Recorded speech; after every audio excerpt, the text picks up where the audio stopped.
Well, in my opinion, I think there's no issue of control here. Rubik, one of the few instant range disables in the game, along with like hexes, but it's a little bit different from hex because it holds them in place and you can move them around a little bit, stuns everybody who like comes to help him after. 5 seconds remaining. Very solid disable and telekinesis. You have Earth Spirit, who, as we saw last game, the amount of crowd control he has is insane, especially in the hands of a player like Pablo, who's expert Earth Spirit player, and Puck with his Dream Coil to hold people down and can get into the enemies as they try and save them or disrupt them in the middle of a team fight with his Waning Rift. So this draft is looking really solid already, but we'll see what the last two picks are. Your thoughts on Beastmaster coming out?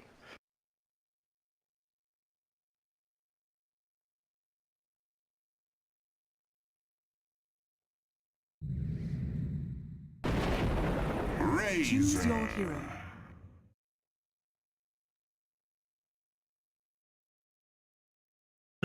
Yeah, I think it's. I'm worried. I still hold my worries. While the set is pretty godly, I'm not gonna lie. Yeah, it's a hat that's important. Yeah, the hats are important. They're pretty important right now. But yeah, so we do see that's going to be an offline Razor, and Mickey is going to TA. Huck does have issues against TA. She can't really burst down. TA can kind of push it against her and harass her in ways that Puck doesn't really want to get harassed. Most mid laners have to do these big wind-up spells that Puck can easily phase shift away from, but TA doesn't really do that. She kind of just sits there, right-clicks you, or right-clicks to creeps, and you kind of just get bursted down, and you can't really burst down the right rotations come in. Kazar, Pablo might not be able to get as much onto Kazar. He does go towards that mid lane and roam in. Yeah, I think a huge amount of what happens in the early game is going to be decided by like how the Puck decides to use his illusionary orb in the middle lane. If it's on cooldown, there's going to be a lot of issues with him getting ganked, especially with heroes like Shadow Shaman and Shaker, so he's going to have to hold on to that. Game number 2 starting in just a quick moment. We'll be right back.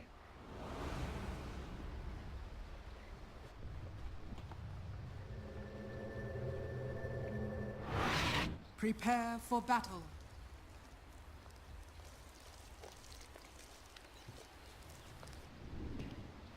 Tuho have the cushion.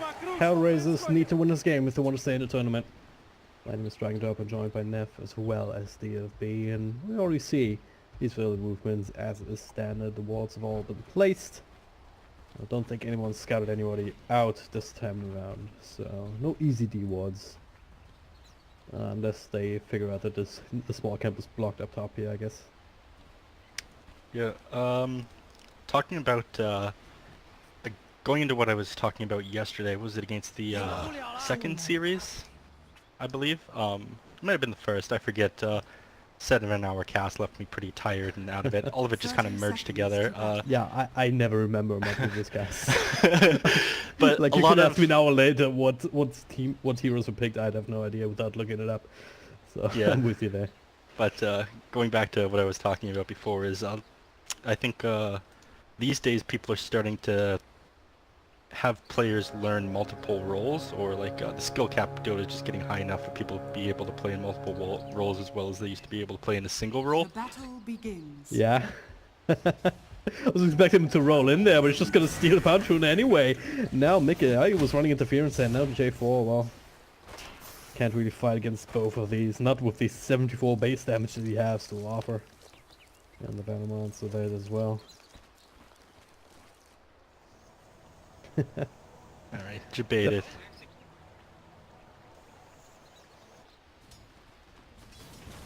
Yes. I believe Pandora was saying earlier that they play the heroes and then they play the heroes wherever it's the best matchup. Was saying comfortable with it, so yeah. Yeah, you were also saying that yesterday that these role switch ups are something that a lot of teams do more and more these days. Yeah.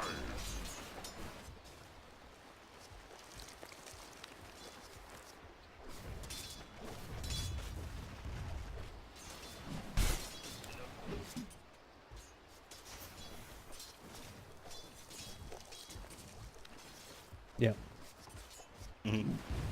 But just goes back to, again, what I was talking about. It fools the enemies into thinking that you're playing a certain hero in a certain lane. So you can change matchups just based on like who you know is going to be playing a certain hero in a certain lane. And I guess in a situation like this even, you have a Razor against a TA when the enemies might not have been expecting that when they see the off-lane player from last game now mid on the Razor. They see him on the Razor and they think, okay, he's heading down to the off-lane. We're going to be fine. He has a fissure here to try and slow him down. A couple of right clicks will do the trick. Verifier delaying it, but not long enough. Kaiser First blood. too fast. First blood in his pocket. Good start for him this time around. Yeah. Yes.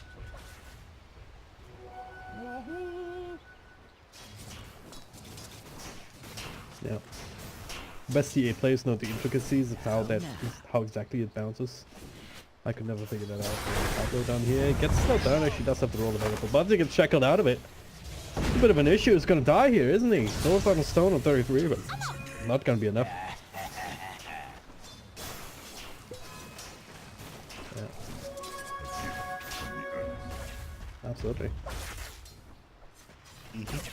Whole play by him. Yeah, indeed. Looks like top lane. Not much action happening up here, and we see Sven already throwing out 2 Storm Bolts.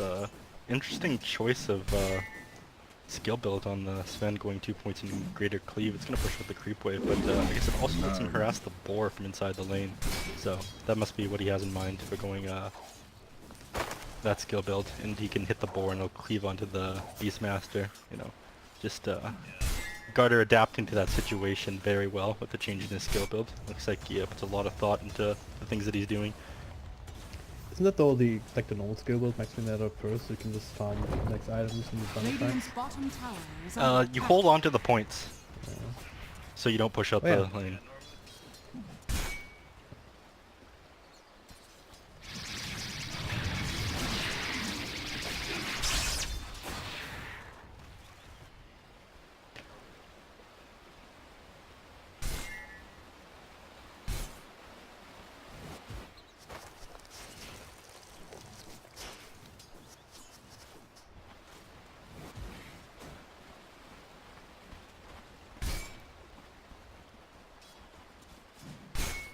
Yeah, and it'll put the supports a little bit ahead, which is really important this patch in my opinion. Actually, I think it's always important, it's just now we see it a little bit more, because having your supports be able to brawl better with the enemies and having more levels is more worth than leaving it gold starved for the sake of your carry being slightly more ahead. So far it's kind of working out. Sexy Bamboo is not getting as much as Nick on the puck down today, and the offlane is almost level 4. Even got last hits that he almost missed due to the Orb of Venom taking the creep out. That was quite funny to see. Bumble. But the boar just Bamboo. stopping him from being able to chase him down. Insane. I think he's the 2 losses that he had actually came from the boar. Beyond that, he hasn't fed much more. Down bottom actually, Pablo. A bit of trouble again here. Nico also being right-clicked down, putting a stun, but the shackles keeping him in play. People will get out. Pablo not so lucky. Another death down here.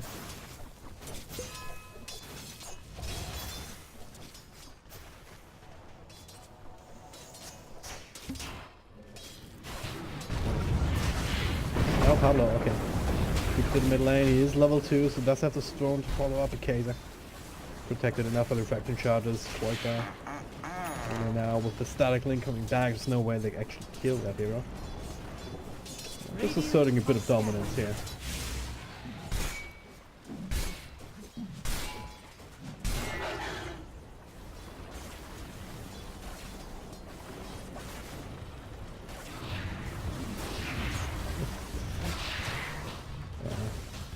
Ever so slightly seems like an understatement in this situation, that's true.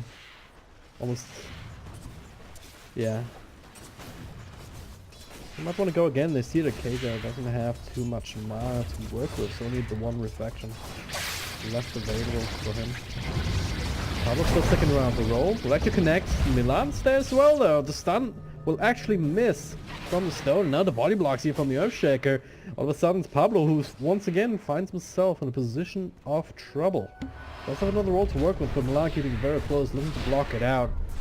Doesn't really find the angle. Maybe now, no. Can't roll to creep deny himself even, so. It's J4 who zaps him down with his own rotation. Yeah. Space created though, forced 3 heroes into the jungle to chase him there, you know? Razors farming the lane happily as that happens. Not the most ideal situation of course for Pablo, but he made the most of it by running as far away as he could, keeping the TA chasing him, so it's something.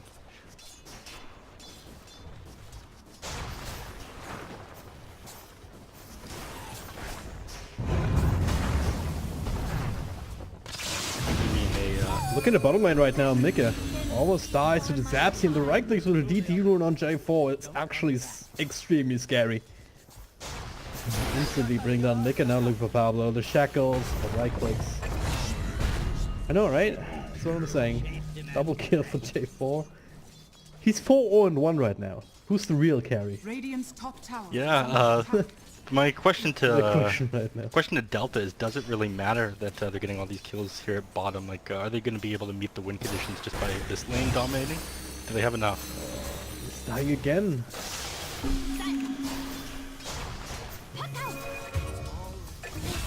Oh.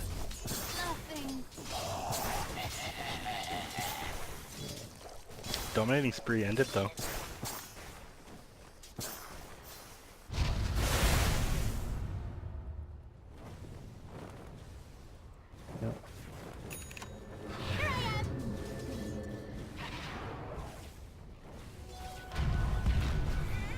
Three heroes around, slow, the Hex, the Shackles coming out, Kaiser with the damage, Alarm with the follow-up control. Just making it look easy, 8-1 now.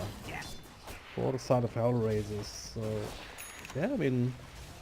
all these kills, Kaiser, despite the loss of disadvantage, he's keeping up in terms of net worth, even 200 gold ahead of Quake after this one, so...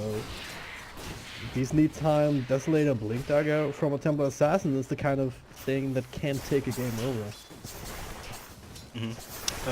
I still think regardless of that, the game is in the hands of Tuho. Like, what's happening? No. Like, we're steeping right into that. The control is there this time. No damage from the TA. Someone's tapping quite fast. Actually, there's a lot of damage here between the right clicks and now the stone. J4 has to dodge it, but forces him to a bit of an less safe path, but far enough away regardless. Yeah, again, like I was saying, regardless of HellRaisers being so far ahead in kills, I think those are still getting exactly what they want out of this laning phase. This is just not stopping this time, Kaiser. This time it does mean it. Quite dies again. Guys, when is this going to stop?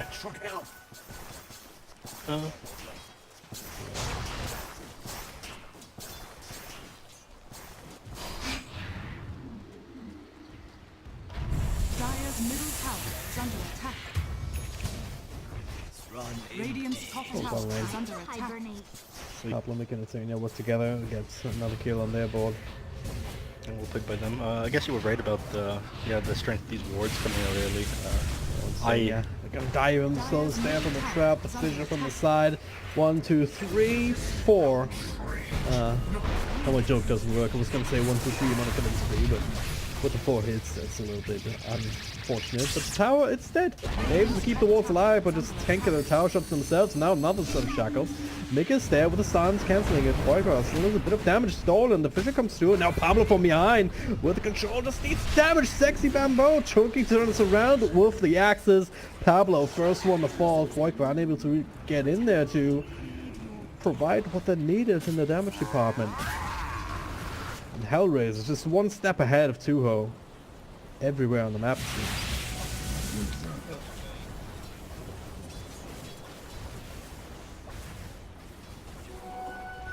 Radiant are scanning.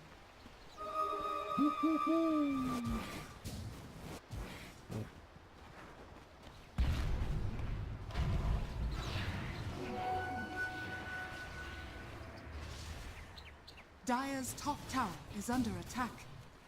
Radiant's bottom tower is under attack. Radiant structures are fortified. Dire's structures are fortified. The positioning of the Shadow Shaman is definitely extremely good this game. I feel like he's doing everything he needs to. Right now he's the superstar for sure. Fun Bambo. I think he tried to TP there, but then he realized, oh no, it's hard to cancel it. Trying to make his way out, but unable to do so. I still am 100% confident in the statements I have been making about Tuho. Still, everything going the way that they need it to go for them to get the win condition. But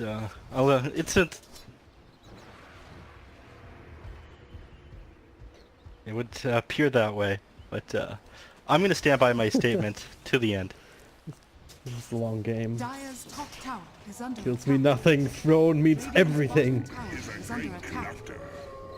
Yeah.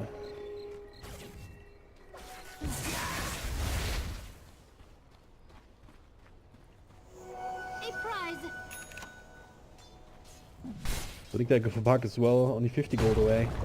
That's another thing. And Lambda Bunny's just farming, and now it gets caught out with a stun. Follow up. Not quite there. Dream God's in cooldown, but they did force a TP, if not rotation, from Sexy Bamboo. Who's now grouped up with Kaiser on J4. They should have a smoke between them, and the Desolator just fresh and completed. Was it a double smoke? I believe it was. Mistakes were made. Yeah, Maybe they can get something out of it though. Hopefully, Insane and Pablo Signal on the high ground. Yeah, trying to go the way. Oh wow, the Howl used Pablo with a couple of spells. Now the Dream Call. The Water Community actually catching Nika. He has to get himself out of there, and you will. Meanwhile, God ultimate rotation. They find the start of the Kaiser. Almost dies, gets refraction off, but can they burn through it? Not quite. Until just now, and that is Pablo with another roll, securing the first kill of this one. The rest of HellRaisers scatter, and now, well, they can bump wards as well as the Ancients with Garda's ultimate there. Very good rotation out of Hero Oh wow, what? Razor. That was okay, Venomancer. Yeah, I'm meant to make. Oh, 224 damage stolen. But he still makes it out alive. It's kind of crazy. Venomancer don't that. care hero damage, only magical. Anyway, one thing I'd like to point out that happened there is, along with the really good rotation, heading down near the shrine obviously gives the advantage to a team that is fighting underneath their shrine. Like a lot of people who've been playing Dota for so long seem to like forget, because it's not intuitive to how they've been playing the game forever, that you can just TP onto that. But before Garter TP'd, he activated his God Strength just to save a little bit more time between jumping on the enemies and the enemies being able to react to seeing him come in. So little execution things like that really impress me in Dota. That is. Garda comes in, punishes the Earthshaker. HellRaisers who are committing a lot to take this ancient attack. They also find Mika, now the roar onto the Razor. It takes a lot of damage here. He needs Kaiser to get close to bring him down. Garda, that stun. What the hell? Did he dodge that stun with Melt? Not sure what happened there. Kaiser's still super low, but he's got to trade himself away for quite far. Pablo, well, they're fighting under the wall, so that'll finish him off. Now it's Garda versus 33, but Garda, this man is actually one having TP out despite having double damage and everything, but slowed down with all this poison. 3-for-3 trade in the end. Very scrappy fight indeed, but who came out ahead here, considering that the Ancient stack of the rest of it was also stolen? I'd say that HellRaisers came out ahead there. I don't think Tuho wanted that fight at all, but they just had to take it. They didn't really have any other option. Was that alright? Yes.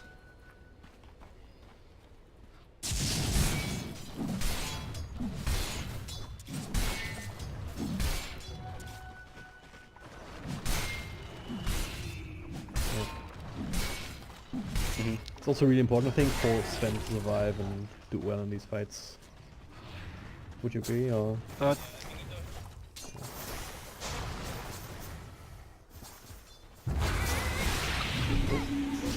J4 Stolen Gale as well being used. Nice to have for Insania. Maybe next time. That's a swift kill on him. Things are definitely speeding up a lot since his Puck managed to get his Blink Dagger. The HellRaisers controlling the flow of the game before that, but again, just being able to get in close to the enemy, instant silence for both Earthshaker and Shadow Shaman is super effective against those heroes. Along with the Dream Coil, so good for keeping heroes into position for this Sven. I imagine that he's going to be building a Aghanim Scepter in sync with the time that Templar Assassin wants for BKB. But we'll see. Puck, Dream Coil. The Puck, yeah. It seems like an X game. No. Yeah, I was slightly confused as well, I have to admit. Did I say that? I think you said Sven, yeah. Ooh.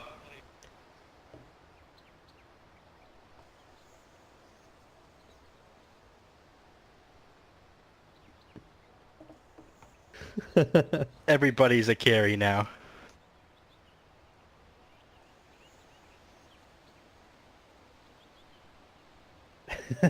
Yeah, that would be amazing. I mean, I was telling you about the power of friendship last game. Look what it did. All the saves. It just won them the game. He's just contributing to the power of friendship with his Aghanim Scepter, letting him share his god strength.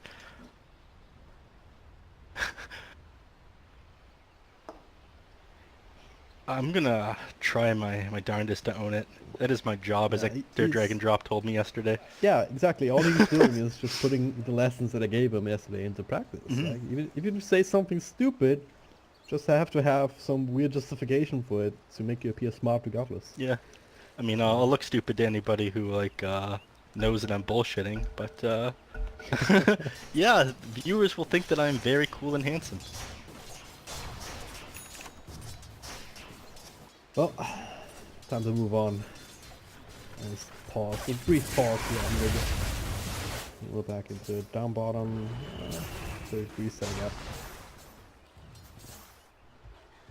Game's slowing down just a little bit. Another stack here in the bottom entrance. I don't think they really want to take a fight right now. Sven is farming happily, but as the enemies start to push bottom, he might head in. His enemy's BKB is really huge for being able to fight these enemies. He gets caught out by like Hex from the Shadow Shaman, everything from the Earthshaker just being a very annoying hero in general this patch, as Delta was talking about yesterday. So not being able to be kited by these enemies by having his BKB and holding enemies in place through Puck Dream Coil is going to be like key to steamrolling over these enemies and winning. But once they have that, I'd be pretty interested in seeing how HellRaisers responds to it. Yeah. Dire's bottom tower. Well, keep it in to defend this hero in mid, so this. Yeah.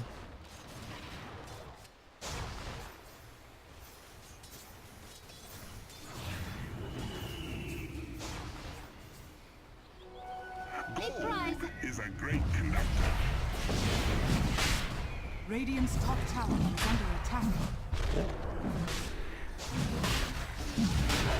Should be fairly quickly here, just between now that it does later, and I'll even have the Necronomicon and Sexy Bamboo going at old school Beastmaster Z build.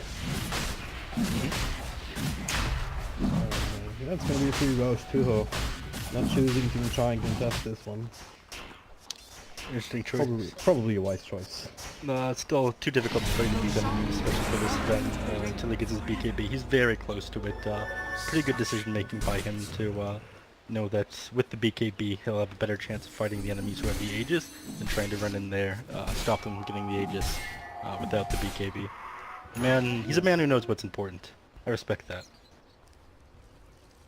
And of course everybody on his team, I'm sure, have come to the same conclusion. Dire's middle tower is under attack. Radiant's bottom tower is under attack. How much is HellRaisers able to get in this kind of a timing window with Tuho's having to play more defensively and passively? I mean, they got Aegis, they're gonna get another tower here. Is this too much to give up? Dire's middle tower is under attack. Radiant's bottom tower is under attack. Yeah, they, sorry for interrupting you, continue.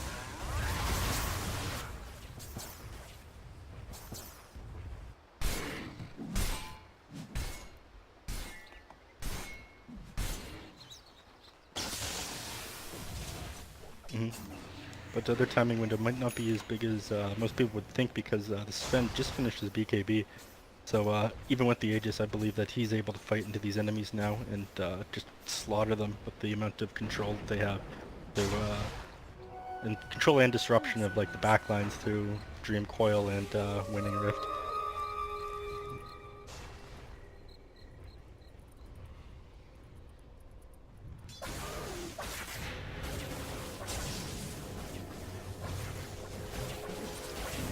He actually had that for a while, I think he went blink before go. Dyer's top tower is Yeah. under attack. No. He set the blink Dyer's structures are as fortified. early as Ben had, I think. Around the same time. So like we said, we're not any better than players. Actually, casters I'm sure make a lot more mistakes than players do. So if we didn't make any mistakes, we'd be playing and not them, right? Oh yeah. Wow. See, this is the power of friendship, much like Tuho. I just don't even have the mechanics from the practice. Dyer are scattered. Like I know that what I'm supposed to be doing, but I can mechanically do it, and sometimes I just make bad decision because I don't think about it. Even though it's super obvious what I should have been doing instead of running into 5. You know, Yeah. there's a lot that. Oh boy. But there's a lot of conscious effort that you have to put into this constantly while you're playing a Dota game. It's really crazy. I'm sure the inconsistencies in my play drive drag and drop absolutely crazy because he has no idea what I'm going to be doing at any given point. Pretty much. Yeah. But now I know what Tuho's going to be doing. They're smoked up. They're wrapping around. But this Plague Ward's timing out, but they find them first. Now they're the ones being hunted. J4, look what, there's a Hex, the wall's being dropped out. Paddle with Stone trying to drop. Taser from behind though, it's a bit of an issue. Garda finds a stun, and now a couple of swipes, couple of right clicks there, the Raw to control them up. Kaiser now with the swipe down, trying to finish him up, but Quackba's there as well. That he is triggered. Garda trying to TP out, will barely be able to make it. Another stone actually catches Beastmaster in the back, and the stall damage over time will actually take him out. That's Mika finding the last bit of a hit there while Kazar trying to find Quaker, but overall that actually worked out extremely well for Tuho. As I say that though, Mika is not out of the woods yet. Can maybe try and play his way around it though still. Only some poison sting ticks on top of him. Not enough to cancel the blinks. And does have enough mana for a TP. Blink to the other side, so well played there. Able to TP out of it. Yeah, was that Fisher on cooldown from the Earthshaker? I'm pretty sure it was there. I think it came off cooldown just as we got over there, so there was no way for them to be able to disable the figure on that box. Besides, it's impossible to figure out which direction he's going being inside the fog, but Venomancer managed to figure it out just a little bit late, or no, Gale came off cooldown just then. He didn't figure it out late, so well played by him. Really good prediction. And so it means we have some time to dissect this team fight, and yeah.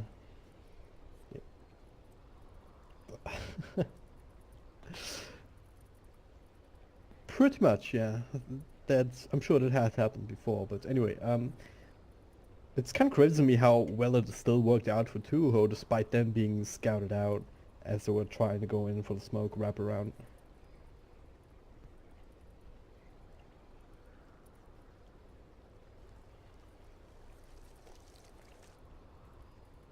Yeah.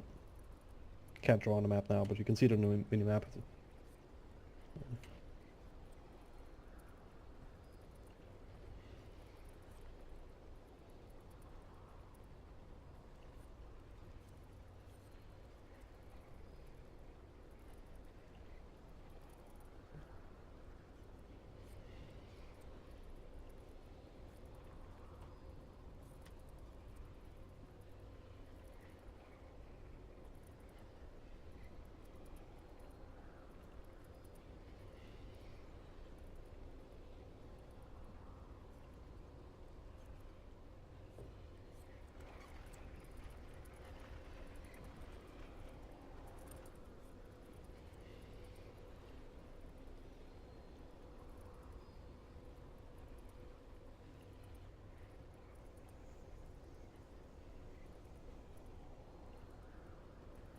excellent point, dude. Not see that at the start of the fight, or think of that, thinking something didn't go quite right for HellRaisers there. They actually went through the ages through that fight too, so given circumstances in the fight, I thought Tuho did really well, so that was the little thing that didn't add up.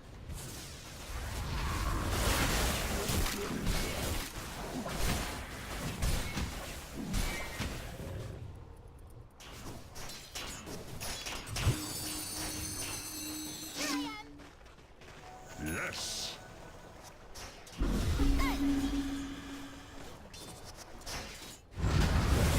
The Fantasy didn't the BKB off before and I think that's them. But I'm going to top. Sorry for talking over that one, but It's fine, look, you know. Well, whenever there are pickups like this, mostly I capture my camera and everyone sees what's happening, so I don't need to interrupt. except for Neff, who's thinking about Sven things. But yeah, like I was saying, if he manages to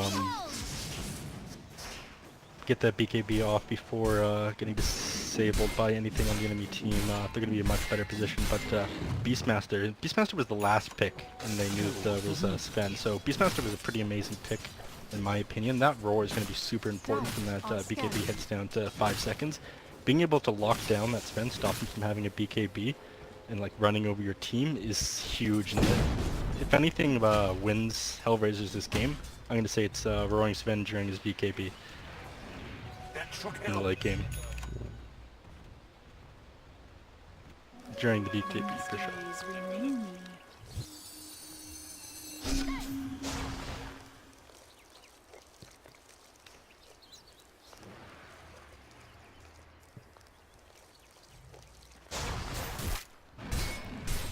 I mean, he doesn't even necessarily have to get it. He can hand it off to one of his allies, which might actually even be better because then they can see when the roar is coming.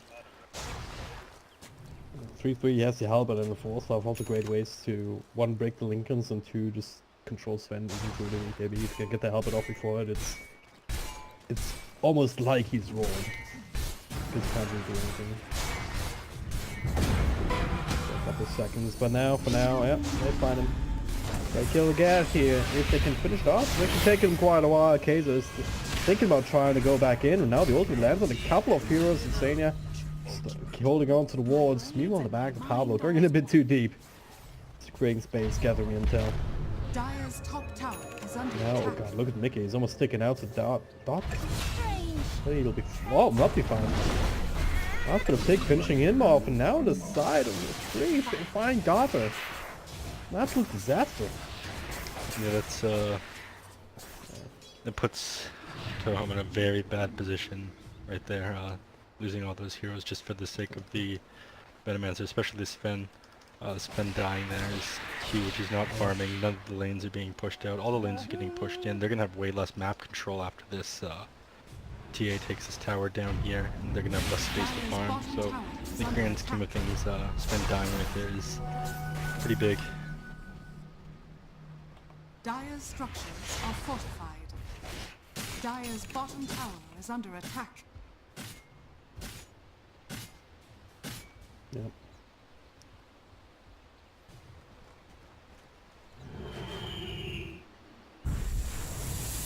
Yeah, Bottom should also be falling here with the wards being Is committed. under attack. Tuho unable to really do anything about this. Dire's bottom Except tower farm them up has after the fallen. fact here with Insania. Still holding on to these plate wards. 1.5 time left, and now they're looking for more Pablo. The stone comes through, you hit the silence but not the stun. Now make it. Oh, Kaiser.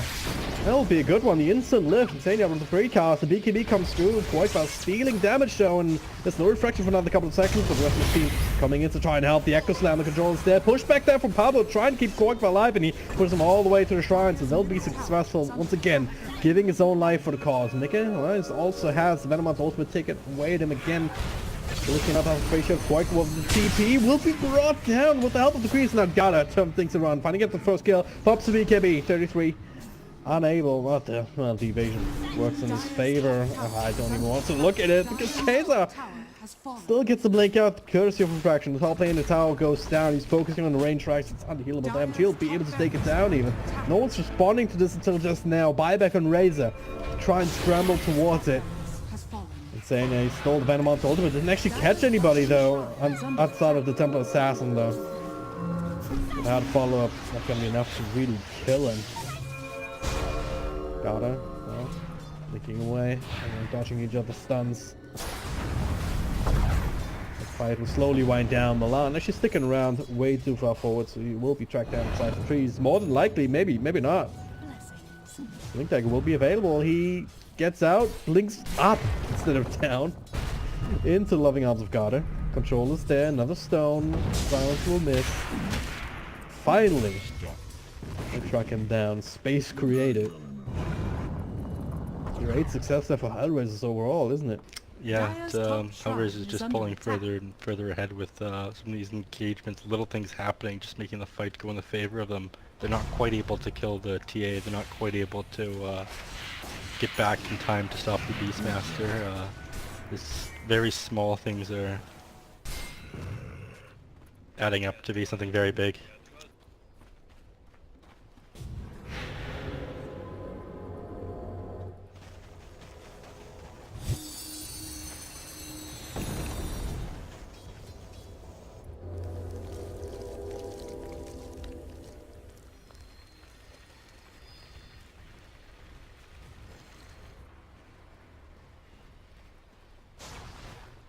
Absolutely. Definitely not in the... Before I said everything was going, still meeting the win condition, like still slowly pulling ahead for Tuho. I don't really believe that's the case anymore. Like, a lot of these things that have happened are like outside of like Dire's top what's like shrine is under still attack. bringing the game slowly towards their favor. It's 5 minutes left. Oh, come on, man. Definitely said Puck, and as you can see, Puck actually, after finishing his Yules, is going for that Aghanim Scepter I was talking about. Nef Dire's 10, top shrine is under attack. Foxy minus That's 10,000. 1 DFP 0 for this particular issue.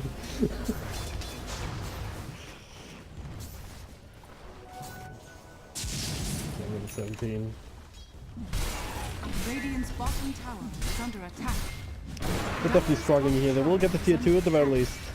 Before they have to return to defend their base. Melee still standing on top. Radiant's bottom tower has Good fallen. enough.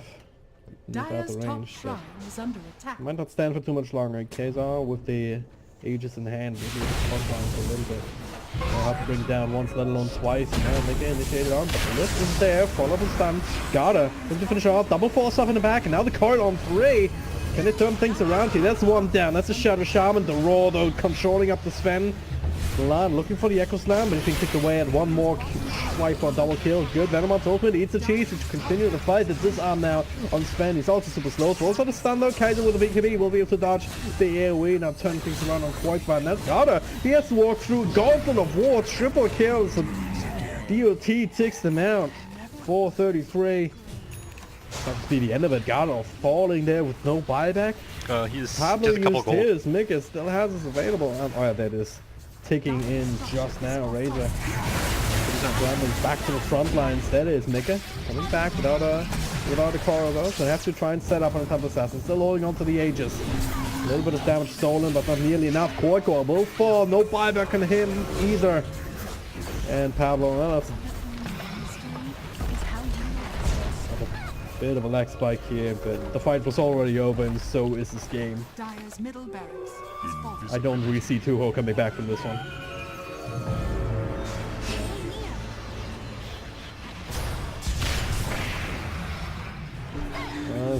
Dropping the stun, popping the BKB, they're triggering the Aegis now, but Temple Assassin was just asking for that one now. Yeah, BKB already down again. It's impossibly hard to defend. Milan coming through. Unless the Echo Slam even available, will get brought down again before he can use it. But it's a 3rd tier 3 down. Kaiser, he's still working away at the racks. He doesn't even give it. That's that out from 33. The Hex comes out instantly. Now the Shackles on very long range. BKBs coming through. Couple of The ultimate's available again. The raw control is there. And this is where the cookie crumbles. And, looks like this is all over them. They want to do a little bit of damage to the enemy's egos before this game ends, so they managed to wipe them out. It is a mega creeps though, and while Sven is one of the best heroes at fighting against mega creeps, I'm not sure this is where they win. 33 minutes. Having to fight against mega creeps on these heroes. I'm really not seeing it. Up with him being at 14k and compared to the 18 and 21k of the carries and sort of HellRaisers. But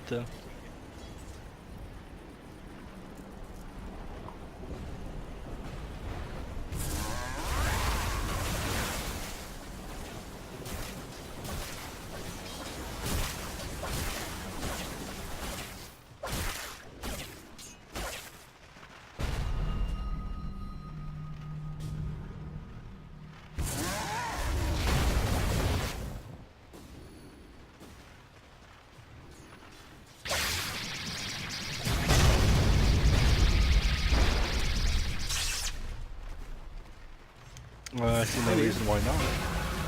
Another direction again.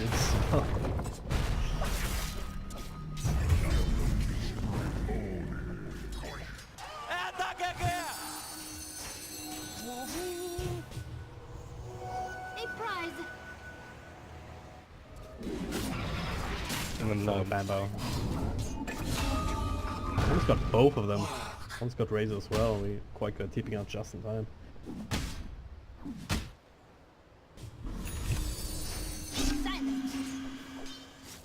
But that's exactly when the roar comes out from the Beastmaster, shortening his BKB duration, making him useless and helping enemies get a little bit further away from him and improving their position. I really think that... Oh, sorry, you can... I really think the Beastmaster pick up last, just for the roar alone. Looks like HellRaisers knew how important that would be, so that part was pretty impressive by them.